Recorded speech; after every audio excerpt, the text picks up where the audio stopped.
안녕하세요. 돈을 공부하는 남자 수페TV의 수페입니다. 우리 주식시장에 지대한 영향을 끼치는 기준금리가 9월은 동결했지만 올해 한 번 더 인상할 수 있다는 이야기가 나오고 있습니다.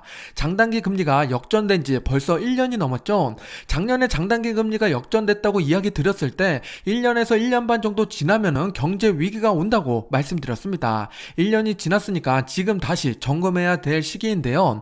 앞에서 3번의 경제 위기와 다르게 장단기 금리차가 엄청나게 벌어졌는데요. 우리는 어떻게 준비해야 될까요? 지금부터 낱낱이 파헤쳐 보겠습니다. 시작 전에 이런 영상을 계속 받아보고 싶으시다면 구독과 좋아요 그리고 따뜻한 댓글 부탁드립니다. 여러분의 관심이 저를 행복하게 합니다. 감사합니다. 경제 위기가 찾아왔던 4번의 사례를 자세히 살펴볼게요. 첫 번째는 1989년도 하락장인데요. 이때는 재정 적자랑 경상수지 적자가 악화되면서 금융시장에 버블이 생겼던 경우입니다. 일명 블랙 먼데이라고 불리는 날인데요. 하루 만에 주가가 무려 22.6%나 빠지는 사건이 이때 일어났습니다. 그러면서 월요일엔 주식시장이 안 좋다는 얘기를 블랙 먼데이라고 부르기 시작했죠. 하락 기간을 보면 21일로 짧고 강렬했습니다. 왼쪽을 보면 그 하락폭이 정말 강렬했던 걸 볼 수가 있는데요. 저점까지 거의 40% 하락이 나왔고 저점에서 전 고점까지 회복되는데 1년 7개월이란 시간이 걸렸던 시기입니다. 두 번째는 2000년도 IT 버블인데요. 정말 유명하고 징글징글했던 경제 위기 순간입니다. 하락 기간이 무려 2년 6개월이나 되고 최고점에서 나스닥 100이 81%나 빠졌습니다. 성장주에 비중 높게 투자했던 사람들은 크게 당했던 시기인데요. 그리고 저점에서 전 고점까지 회복되는데 무려 12년 5개월이라는 시간이 걸렸습니다. 버블이 컸던 만큼 회복되는데도 꽤 오랜 시간이 걸렸다는 이야기죠. 반대로 생각해보면 하락의 끝자락인 2002년 9월부터 투자를 시작한 사람은 순풍에 돛을 단 것처럼 끝없이 상승을 경험했을 겁니다. 투자 타이밍이라는 게 참 아이러니하죠. 세 번째는 2008년 리먼 사태인데요. 이때는 주식이 아닌 부동산에서 시작된 버블인데요. 그래서 하락도 파도 타듯이 내려온 것처럼 보이죠. 하락 기간을 봤더니 1년 5개월이나 되고 하락률은 51%, 자산의 절반이 날아간 하락장이었습니다. 저점에서 전 고점까지 회복되는 기간은 다행히도 1년 9개월로 IT 버블보다는 빠르게 회복된 것을 알 수 있었던 시기입니다. 마지막 네 번째는 최근에 있었던 사건이죠. 2020년도 팬데믹입니다. 첫 번째 사건처럼 짧고 강렬하게 하락했었는데요. 한 달 동안 무려 27.7% 빠졌었습니다. 그리고 나서 전고점 회복되는데 3개월이라는 시간밖에 안 걸렸죠. 짧고 굵게 지나갔습니다. 그리고 다음을 우리가 경험해서 알고 있죠. 엄청난 상승장이 만들어졌던 시기입니다. 지금까지 경제 위기가 찾아왔었던 4번의 사건을 살펴봤는데요. 4개의 사건에서 전고점 회복되는 기간을 추출해서 보면 IT 버블 때만 신기할 정도로 길었죠. 12년이나 걸렸습니다. 왜 그랬을까요? 혹시 지금의 상황이 IT 버블과 비슷한 건 없는지 살펴봐야겠죠. IT 버블과 리먼 사태를 함께 보면 둘의 다른 점이 하나 있었습니다. 바로 양적 완화인데요. 얼마나 돈을 풀었는지 살펴봤더니 IT 버블 때는 살짝 돈을 풀다 말았고 리먼 사태 때는 격하게 돈을 풀어서 막은 다음에 그 다음에도 수년에 걸쳐서 양적 완화를 진행했습니다.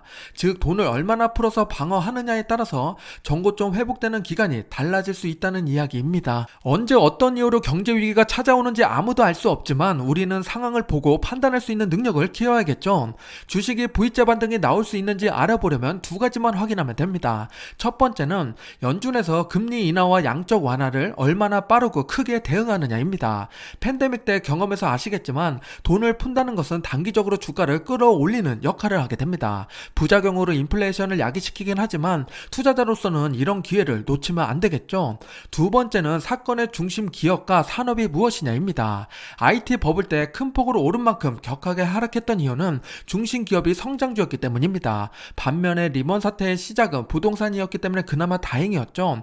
그럼 이번 경제 위기가 찾아오게 되면 우리는 어디서 고리가 끊어져서 발생된 위기인지 빠르게 찾아봐야 됩니다. IT 버블로 발생된 위기라면 끔찍한 하락이 나올 수 있겠죠. 그런데 반대로 그만큼 먼저 상승하게 될 테니까 섣부르게 움직이면 포모가 올 수 있으니 조심해야 됩니다. 지금의 나스닥 차트를 보면 두 번째 봉우리를 만들고 있는데요. 기술적 분석으로 보면 그렇게 좋은 그림은 아닙니다. 고점에서 나오는 패턴인데요. 신기하게도 이런 차트랑 장단기 금리차로 발생된 경제 위기 시기가 맞아떨어져 가고 있습니다.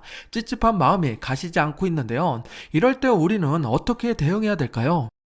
최악의 시나리오를 생각해 볼게요. 지금의 봉우리를 기점으로 큰 하락이 나왔다고 가정해 보겠습니다. 그리고 나서 횡보하는 장세가 이어지다가 언젠가는 결국 정고점을 돌파하는 시기가 오겠죠. 앞으로 이런 그림을 그린다면 우리는 어떻게 투자해야 될까요?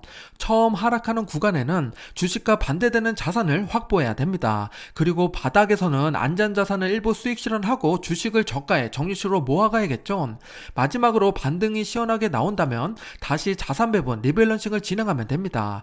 여기서 우리가 준비 안 된 건 뭘까요? 아마 첫 번째, 주식과 반대되는 자산을 확보하지 못한 거 아닐까요?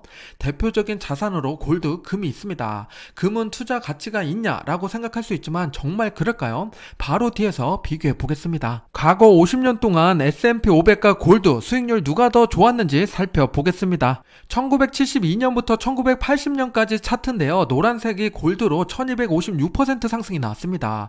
반면에 S&P 500은 97%밖에 못 올랐죠.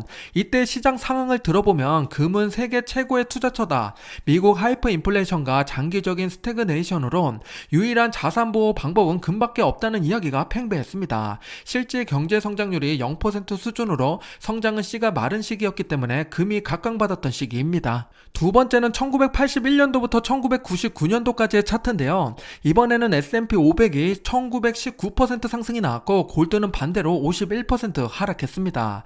이때 시장 상황을 들어보면 호황은 주식을 춤추게 한다면서 인터넷 시대의 개막을 알려줬던 시기입니다. 모든 주식이 올라갔던 시기죠. 이렇게 해서 1대1이 됐습니다. 아주 팽팽한 경쟁을 하고 있는 게 주식과 골드입니다. 세 번째는 2000년도부터 2011년까지인데요. 이때 골드는 443% 상승이 나왔고 S&P 500은 6.8% 올랐습니다. 거의 보합을 유지했다는 이야기죠. 이때 시장 상황을 들어보면 불황에는 금이 황금이 된다는 겁니다.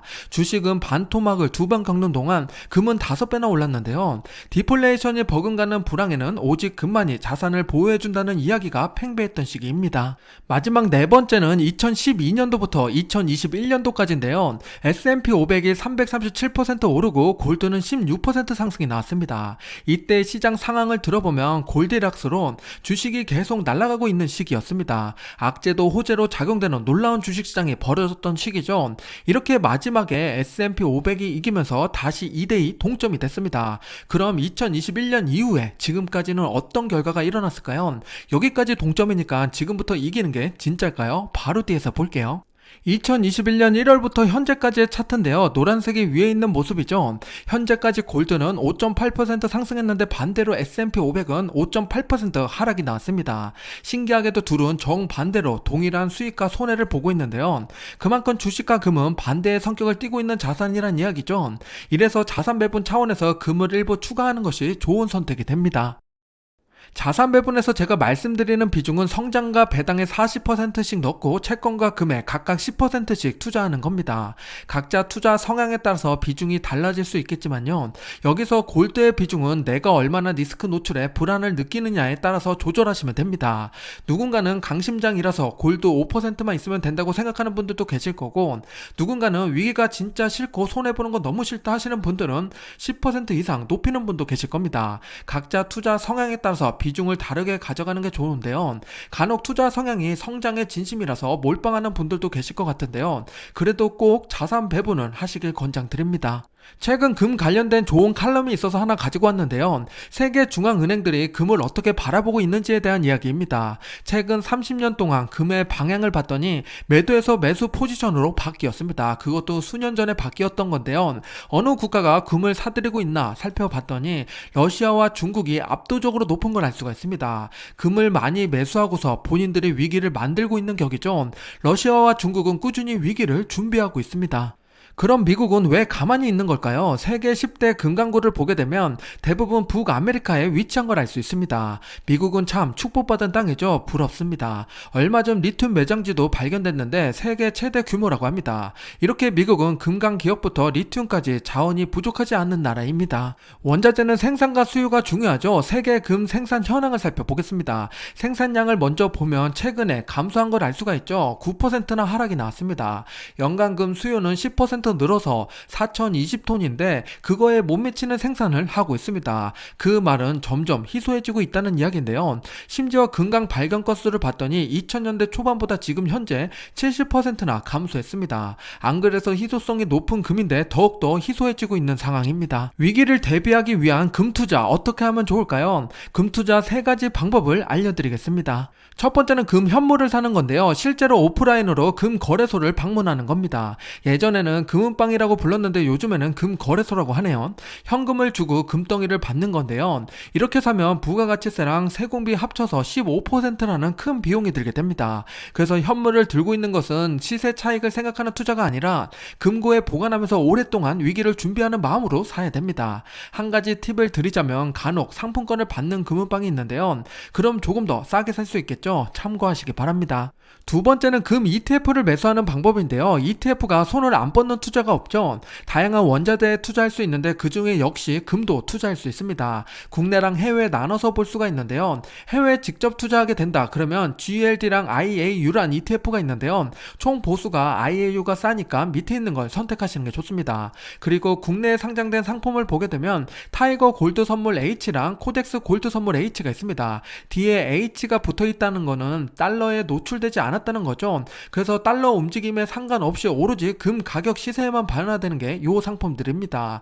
그런데 요 단점 중에 하나는 세금이 붙는다는 건데요. 동일하게 해외 ETF에 투자하는 것처럼 세금이 붙는 거니까 시세 차익을 원한다면 22%의 양도세가 붙게 됩니다. 당연히 250만원 공제 이후고요. 그리고 밑에 있는 걸 선택하게 되면은 연금저축으로 투자할 수가 있습니다. 그리고 직접 투자하게 되면 15.4% 세금을 내야겠죠. 각자 상황에 따라서 투자 선택을 하시기 바랍니다. 마지막 세 번째는 KRX 금 현물 거래 방법인데요. 현물이라고 하지만 증권 앱을 사용할 수가 있습니다. 대부분 증권사 어플을 보면 이런 식으로 금 거래 계좌를 만들 수가 있는데요. 지금 보시는 것은 미래에 쓸 겁니다. 혹시 증권 앱에서 안 보인다 그러면 고객센터에 문의해 보셔야 됩니다. 어떤 증권사는 직접 방문해야만 금 거래 계좌를 만들 수 있는 곳도 있으니까요. 증권사별로 온라인 매매 수수료를 보면 0.16%에서 0.33%까지 있으니까 저렴한 걸 이용하시기 바랍니다. 지금까지 말씀드린 금 투자 방법 3가지를 정리하면 지금 표와 같은데요. 저는 포트폴리오를 한눈에 보는 것을 선호하기 때문에 금 ETF를 좋아합니다. 비용 측면으로 보면 KRX 금 현물 거래가 더 좋죠. 심지어 KRX 금 현물은 나중에 골드바로 찾을 수도 있습니다. 골드바 수령할 때는 금 현물처럼 수수료가 지불되지만 그래도 현물을 찾을 수 있다는 장점이 있으니까 참고하시기 바랍니다. 금 투자 방법까지 찾아봤으니까 이제 S&P 500을 단독으로 투자했을 때랑 골드를 절반 섞었을 때 수익률이 어떻게 달라지는지 체크해 보겠습니다. S&P 500과 금 투자 2개를 비교해 볼 건데요. 금 투자는 IAU ETF를 가지고 왔습니다. IAU 상장한 지가 2006년부터니까 그때부터 데이터를 취합했고요. 17년 동안 가장 큰 폭으로 하락한 하락률을 비교해 봤더니 S&P 500은 51% 빠졌었습니다.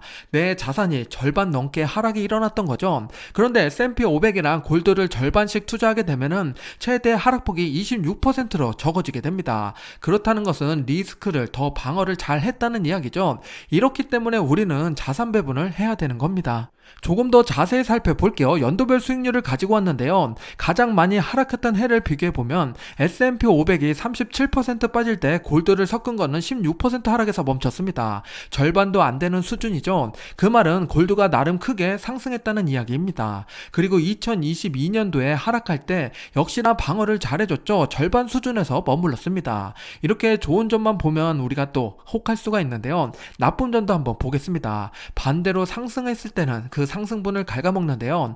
2013년도에 S&P 500이 32% 폭등할 때 골드는 폭락해서 수익률이 2% 수준에서 머물렀습니다. 2013년도에는 포모가 왔을 수도 있습니다. 그래도 마이너스가 아닌 게 희망적이죠. 그럼 전체 수익률은 어떻게 될까요? 바로 뒤에서 살펴보겠습니다. 2006년에 1000만원을 각각 투자했다고 가정해 보겠습니다. 그랬을 때 빨간색 선이 골드를 섞은 건데요. 2006년부터 2018년도까지는 그래도 골드가 섞여 있는 게 더 이겼었죠. 만들었죠.